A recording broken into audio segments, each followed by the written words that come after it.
Welcome to my channel Priya's cooking Tamil. இன்றைக்கி இந்த சம்மருக்கு ஒரு கேரட் வச்சு ஜில்லுன்னு குல்ஃபி எப்படி செய்யுதுன்னு பார்க்கலாம். வீடியோ ஸ்கிப் பண்ணாமல் கடைசி வரைக்கும் பாருங்கள். ஃபஸ்ட்டு இந்த குல்ஃபி செய்கிறதுக்கு பால் நல்லா காய்ச்சி எடுத்துக்கலாம். அதுக்கு ஒரு பாத்திரத்தில் 1/2 லிட்டர் ஃபுல் க்ரீம் மில்க் சேர்த்துக்கோங்க.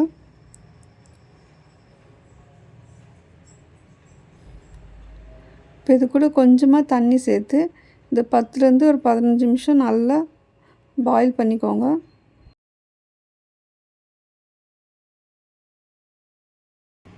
பால் இந்த மாதிரி நல்லா பொங்கி வரும்போது ஒரு ஸ்பேட்சில் வச்சு ஓரம் இருக்கிற பாலாடை எல்லாத்தையும் நல்லா தள்ளி விட்டுக்கோங்க.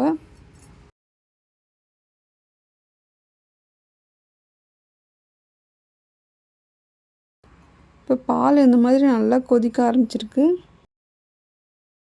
இப்போ பால் கொஞ்சம் திக்கானதுக்கப்புறம்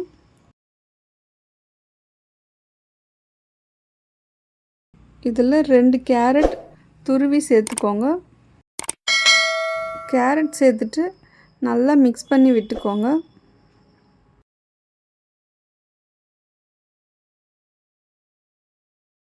இது நல்லா கொதிக்கணும். பால்லே கேரட் நல்லா வெந்து வரும். ஒரு 10 நிமிஷம் நல்லா கொதிக்க விட்டுருங்க.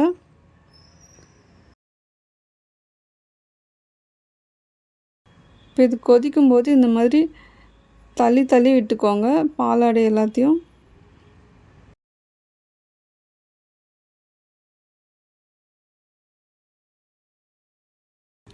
இப்போ ஒரு 10 நிமிஷம் ஆயிருக்கு. இப்போ கேரட்லாம் நல்லா வெந்துருச்சு. பாலும் கொஞ்சம் திக்காக ஆரம்பிச்சிருக்கு. இப்போ இந்த டைமில் சர்க்கரை சேர்த்துக்கலாம். அன்றைக்கி 1/2 கப் சர்க்கரை சேர்த்துக்கிறேன். கேரட் ஆல்ரெடி ஸ்வீட்டாக தான் இருக்கும், அதனால் சர்க்கரை கம்மியாக சேர்த்துக்கோங்க. உங்களுக்கு எக்ஸ்ட்ரா சேர்க்கணுன்னா நீங்கள் சேர்த்துக்கலாம். சர்க்கரையும் சேர்த்துட்டு இந்த மாதிரி நல்லா கலந்து விட்டுக்கோங்க. இது ஒரு 5 மினிட்ஸ் நல்லா கொதிக்க விட்டுருங்க. இப்போ இந்த மாதிரி அப்பப்போ சைடில் இந்த மாதிரி பாலாடையை தள்ளி விட்டுக்கோங்க.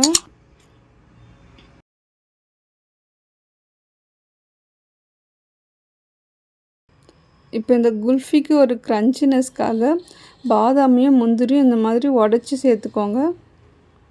இதை சேர்த்துட்டு நல்லா கலந்து விட்டுக்கோங்க.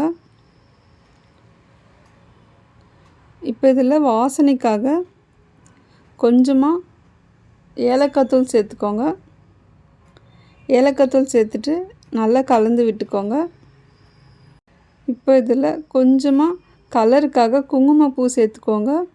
இது ஆப்ஷனல் தான், இல்லைன்னா ஸ்கிப் பண்ணிக்கலாம். குங்குமப்பூ சேர்த்துட்டு இந்த மாதிரி நல்லா கலந்து விட்டுக்கோங்க.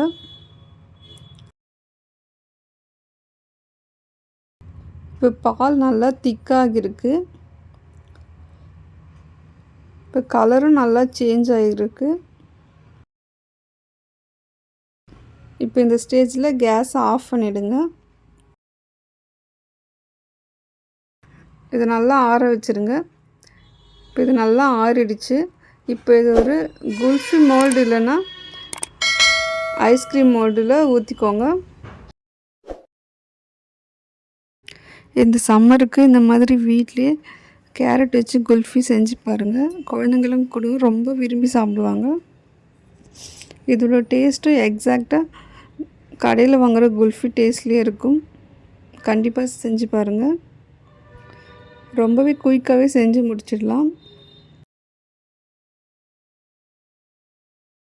இந்த மாதிரி எல்லா மோல்டுலேயும் ஊற்றுனதுக்கப்புறம்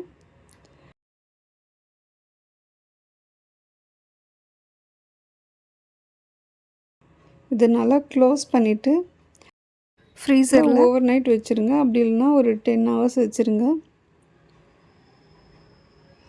உங்கள்கிட்ட மோல்டு இல்லைன்னா ஒரு டம்ளர்லேயோ இல்லைன்னா ஒரு பவுல்லையோ கூட நீங்கள் வச்சுக்கலாம்.